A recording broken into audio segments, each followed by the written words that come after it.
সজাব জানিলে জীৱনটো বৰ সুন্দৰ। মোৰ জীৱনটো তেনেই সুন্দৰ বুলি ক'ব লাগিব। মা দেউতাই দিব লগাখিনি দিছে, মৰম কৰিছে, এতিয়ালৈকে পঢ়ি আছোঁ আৰু এই ছাত্ৰ জীৱনটো বৰ সুখৰ হয়। তাৰোপৰি মোৰ জীৱনটো লগাতকৈ বেছি সুন্দৰ বুলি ক'ব লাগিব আৰু সুখৰ বুলি ক'ব লাগিব।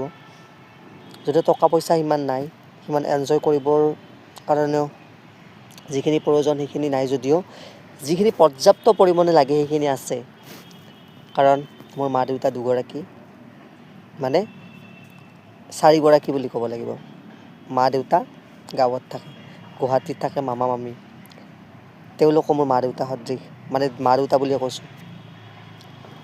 সেয়েহে মানুহক যদি কোনোবাই আঁকোৱালি লয়, নিজৰ বুলি আঁকোৱালি লয়, তেওঁৰ লগত কেতিয়াও বিশ্বাসঘাতকতা কৰাটো অনুচিত, পাপৰ কৰ্ম বুলি কয়। মই যিমান পাৰোঁ তেওঁলোকক নিজৰ বুলি আঁকোৱালি লৈছিলোঁ মামা মামী।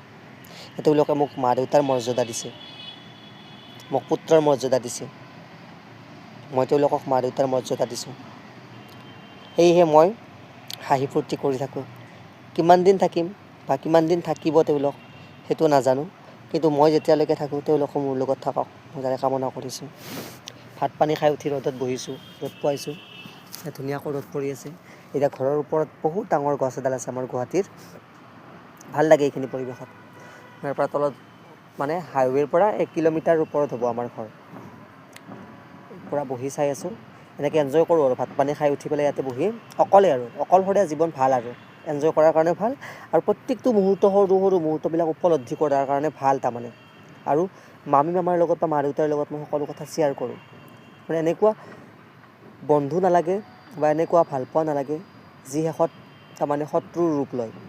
তাতকৈ অকলে থকাটোৱে ভাল। আৰু মা দেউতা আৰু সেই বিশ্বাস কৰা মা দেউতাৰ দৰে দ্বিতীয়গৰাকী ব্যক্তিৰ সমান আপোন কোনো হ'ব নোৱাৰে মোৰ মতে। গতিকে মই তেওঁলোকৰ লগতে প্ৰতিটো মুহূৰ্ত উপভোগ কৰোঁ, আনন্দ কৰোঁ।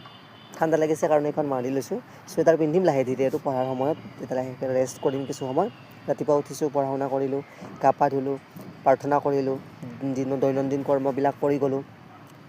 এতিয়া ইয়াতে বহিছোঁ, ৰ'দ পাইছোঁ, ইয়াতে আধা ঘণ্টা 15-20 মিনিট বহিম, বহি উঠি আকৌ উঠি যাম নিজৰ ৰুমলৈকে।